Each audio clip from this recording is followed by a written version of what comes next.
Hello everyone, welcome to another lecture of drug delivery engineering and principles. We have been talking about some of the targeted drug delivery system in the last class. So, let us do a quick recap of that. So, in the last class, as I said, we started talking about targeted drug delivery systems. So, these are systems that are targeted somewhat targeted to a certain disease, to a certain cell, to a certain location in our body. So, this targeting could be passive targeting. So, this could be on the basis of their size, their charge. So, we know that anything above 6 nanometer, 10 nanometer is going to be retained in a body much longer, because the kidney can't clear it. We know that EPR effect will cause accumulation of some of these particles between 50 to 200 nanometer range in the tumor. We know anything above 200 nanometer gets filtered out by the spleen. So, we want to target spleen, maybe we want to inject something that is of that size range of 200 to 500 nanometer, and similarly to other organs as well, lungs and liver also have certain size ranges that get accumulated in those. Similarly, charge is another factor that can cause targeting to let us say a region which has quite a lot of ECM extracellular matrix, which is maybe negatively or positively charged. This could be a property that maybe is related to the pH of the local environment. So, all of these are sort of physical factors that can be modulated, but are not extremely specific to a certain target. And then we talked about active targeting, which typically involves conjugating some sort of protein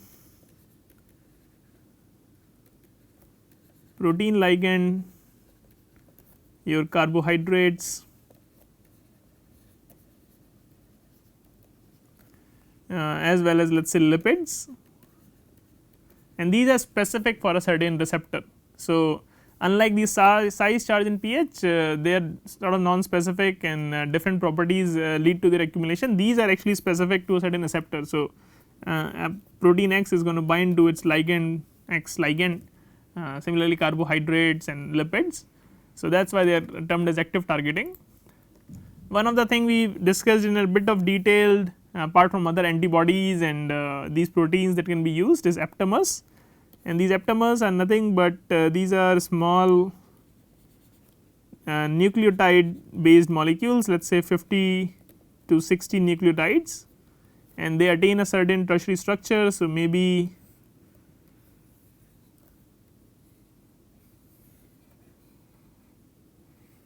something like this is attained due to various bonding that is happening between these nucleotide sequence, and maybe this has a binding site just by its structure, its tertiary structure to a protein, and so that way you can have targeting.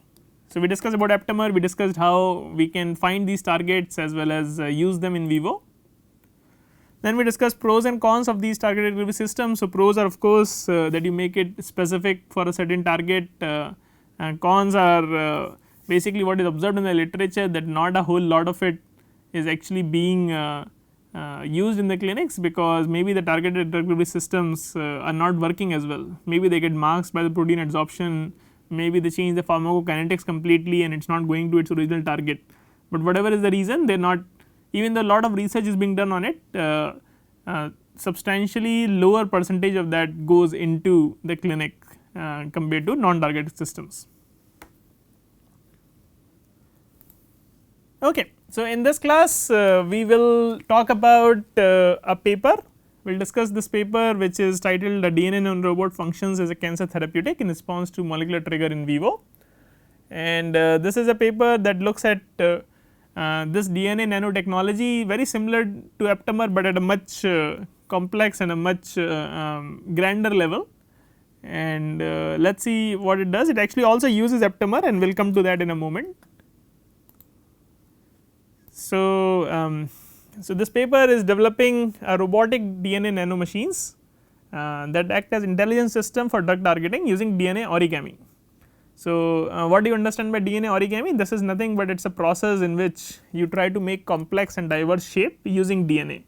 So far we have talked about polymeric particles being used to make particles, or it could be liposomes, lipid bilayer that is present. Now we are saying why we only want to restrict with synthetic polymers and these lipids, we will use DNA to make complex shapes. So most of the time when you have seen DNA in the literature, you will find this to be a double helical structure.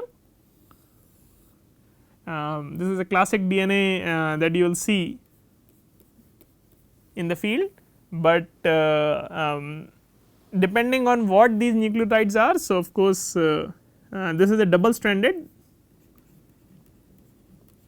but let us say if we take single stranded DNA and modify it in such a way that it is pre-programmed to assemble in a certain orientation, then we can make various shapes out of it, at least at the nanoscale. So, that is what the DNA origami uses. So, as I said, DNA origami is a method that enables the rational design and the production of DNA nanostructures with control, size, shape and spatial addressability.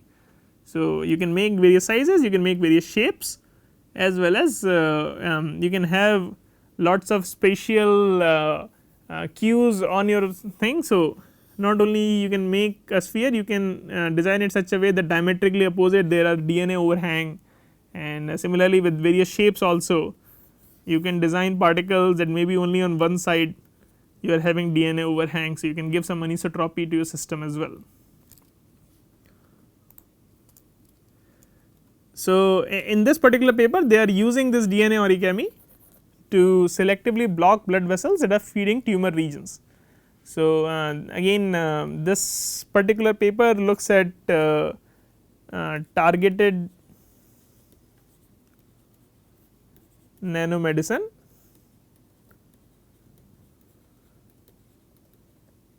for tumors, and let us see how they are doing this. And one other thing that it utilizes is thrombin that upregulates platelet aggregation by activating platelets and converting circulating fibrinogen to fibrinogen. So, we have already talked about thrombin and the blood clotting pathways when we were talking about blood response to materials, and we had discussed how thrombin which is an enzyme that converts fibrinogen to fibrin, which basically forms these long chains of fibers, and then they help in clotting the blood if there is any exposure or any injury to the blood. And so, they have used this thrombin to block these blood vessels that are feeding tumor regions. And so, how are they able to make it so specific is what we will discuss in this paper. So, here is what they have done. So, they have used DNA origami to make this very large sheet, and large is obviously a relative term. In this case, the sheet is about 90 nanometer to by 60 nanometer. So, this is 90, this is 60, and this is a sheet. So, it is 2 dimensional, but it has a minimal thickness which is about 2 nanometer. And what they have done is they have also made these staples which are again made out of DNA itself, to open up this M13 DNA. So, this is M13 which is a bacteriophage, this is a virus DNA, and they have used these staples which have homology to this M13 DNA, and that has just opened it up and actually pinned it down as this this sheet. So, that is the original structure that they started with, and then what they did is then they modified the structure further. So, again this is the whole sheet, you can see all these staples here, and there are also numbers to show where is what, and what they have done is they have further modified it by using these red and blue regions. So, let me just change the color since the red and blue is already there. So, maybe I will shift to purple. So, what they have done is they have used these red regions as fasteners for forming tubular structure, and when I say tubular structure they are actually in their paper trying to roll the sheet up and form a tube. So, basically a structure like this is what they are aiming for. So, if you open it up it is going to become a sheet like this, but if you then roll it up it is going to turn into this tube. And so, they have put these red and blue fasteners which have been used to form these tubular structures. So, they again have some homology with each other. The yellow is incorporated which has binding sites for thrombin. So, this is this all these yellow sites that are present, they have certain single strand DNA overhang, and they have somehow modified thrombin in such a way that the thrombin can bind to these single stranded overhang of this yellow region. Then what they have done is they have put some green strand as well. So, again these are all DNA sequences which are slightly modified with each other and have very different applications, but all of these green sequences, these are there to act as targeting strands. So, they will bind to a certain target which they feel that they can tap into in the tumor microenvironment. And finally, the magenta is the imaging strand. So, they, because it is a research and they want to see what happens to the system, they have also added these magenta strands which are something that are bound to a dye, and that can be used to track where this particular nano sheet or nano tube is going. Okay, so let us see how thrombin gets attached to the sheet now. So, what they have done is they have taken thrombin, it is a protein, and protein contains lots of amino acids which have amines present on them. So, they have taken this amine, they have modified it with a maleimide group. So, they have added a maleimide group as you can see here, and here is a maleimide group, and we have talked about how maleimide group is extremely efficient in binding to your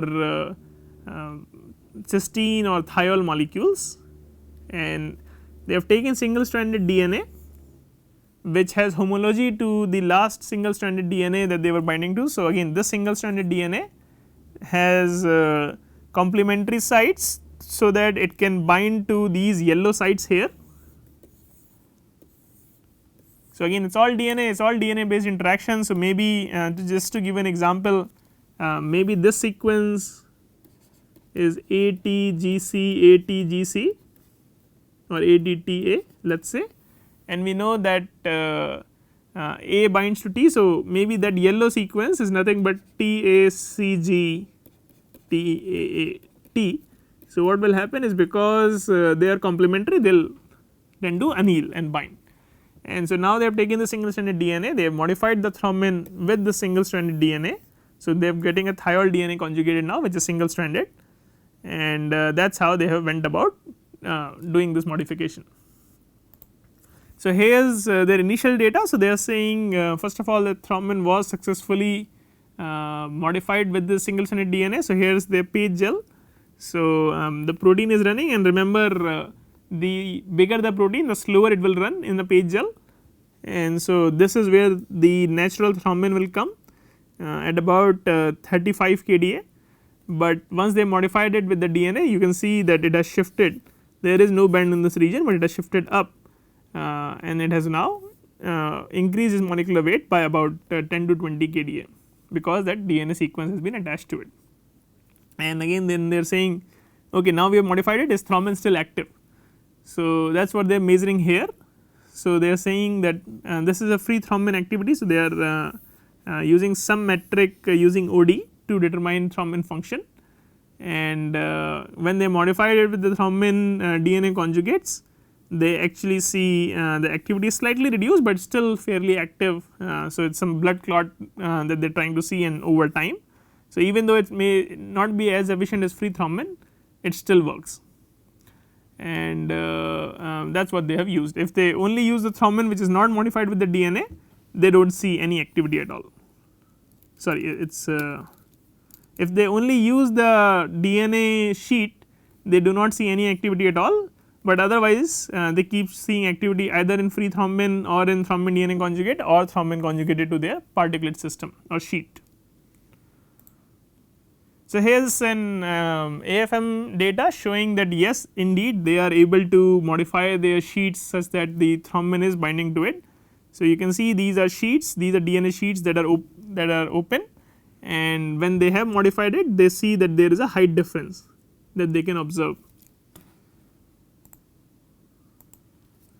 So, all of this they are showing. So, exactly at the place that was designed in the original structure, they can see that their thrombin is binding at those sites, and you can see the scale bar here as well. So, it is fairly small. And then they have also then figured out how much thrombin is binding to per DNA sheet, and they are finding typically about 4 molecules of thrombin are binding to 1 DNA sheet. So, as you can see here, about 4 molecules of thrombin are binding to 1 DNA sheet on an average. Then what they are saying is nucleolin proteins are selectively expressed on a proliferating endothelial cell. So, how are they going to differentiate between an endothelial cell that is a healthy versus the one that is in the tumor region? So, for that they are saying that nucleolin is a protein that is known to be expressed in proliferating endothelial cells, and the proliferating endothelial cells you will only find if there is an injury or if there is a tumor which is causing the new blood vessels to form. And so, that is what they have done here. So, here they are showing that so this is the whole system. So, here is your M13 DNA, you add your staples, it opens up a rectangular sheet, you come with thrombin also that is complementary to some of these staples that are at that site. So, the thrombin gets loaded, then you come and with some more staples that are now binding to those other staples that I said is used for fastening. So, since those staples are now complementary to 2 of those staples, so if I let us say draw a sheet and let us say I am saying I come up with another DNA structure that has homology for this as well as this region. So, what will happen is this will try to fold the sheet, and that is what is happening here. And then eventually there are also nucleolin based aptamers that they have used which are fastening this in this particular structure. So, when they do find a nucleolin, they will open up because nucleolin has higher affinity for these fasteners, and then is when the sheet opens up and exposes thrombin, to which then cause the blood clot. So, that is the whole system. So, you can clearly see here they have been able to show that these sheets do roll up into these tubes, and these things have a diameter of about 90 nanometer, and the length is the same as the original sheet, which is 90 nanometer. And again this is more data on the nucleolin. So, they are showing that these tags, nucleolin tags, have been conjugated with a fluorophore and a quencher, and in presence of nucleolin they show that it actually the fastener that was used to roll up the sheet leaves its original DNA strand and actually binds to the nucleolin, causing the DNA sheet to open, and this is further quantified here using some FRET analysis. And then they also show that these are HUVACs which are endothelial cell, and so they are a good model to study the system. The starved HUVACs sort of down regulate the expression of nucleolin. So, if you have starved HUVACs, they do not open this up, but if you have a normal HUVAC, they have nucleolin present, and then they can open these sheets up. And again this is some more characterization. So, only in presence of cells do you see that the conjugation time has decreased, and in presence of no cells you do not see that, and so only in presence of cell as well as thrombin you see that the conjugation time, the coagulation time, which is the blood clotting time, has decreased, and which is what they want. And then they went ahead and used a mouse model, in this case a orthotopic tumor model, and here they are showing that this tumor model is successfully grown first, and then once you inject these therapies, they are causing this blood clot. So, you can see now that all this is necrotic region, this is histology showing that these vessels that were feeding this tumor vessels have been blocked by their nanorobot, or in this case the DNA sheets. And they have used various kinds of staining. So, in this case they have used an endothelial cell marker which is CD34 stained here, and these nanorobots effectively bind to these tumor endothelial as is evidenced by the co-localization. So, you can see CD34 and your so all of the stain is CD34 and all of the stain is the nanorobots in green, and you can see that they are merging very well. So, that means that these particles are going and binding to those vessels that are feeding these tumor regions. You can use an antibody specific for CD41 on the activated platelet surface. So, in this case the figure E is showing that. So, they are showing that they have activated platelet surface as well as the histology, and then they have quantified the signal. So, they are saying that only in presence of and targeted nanotube you get this specific result, and then finally they have looked at the tumor volume. So, you can see that the tumor volume when they have delivered their therapy is much lower compared to anything else, any other combinations they have tried to deliver. Same with the tumor weight, it is much lower in case of their therapy versus just PBS or other controls, and the mice also survive for much longer. And then finally, in a B16 F10 melanoma mouse model, so these were all done with the nude mouse. So, there is always a question whether how good these nude mouse are in terms of representative of what happens in humans.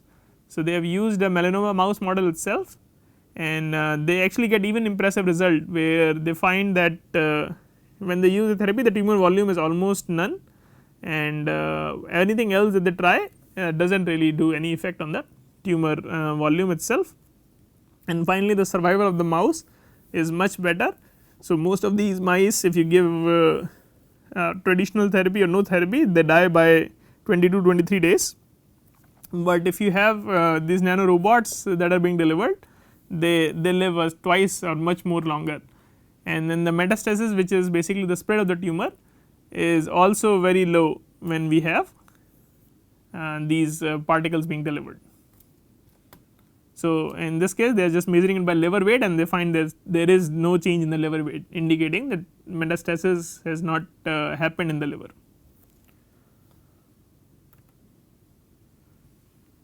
And so, then they went ahead and used the mouse models with human cancer cells. So, these are cancer cells that are actually poorly vascularized. They have been known in the literature. So, this SKOV3 ovarian cancer cell line has been reported in the literature to be very poorly vascularized. So, they said okay, let us make it more challenging, how about we deliver it to a tumor which has less vessels.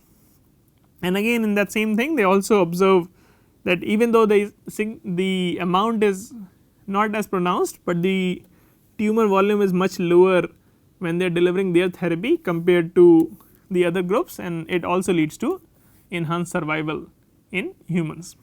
Okay. So, we will stop here and we will continue this further in the next class. Thank you.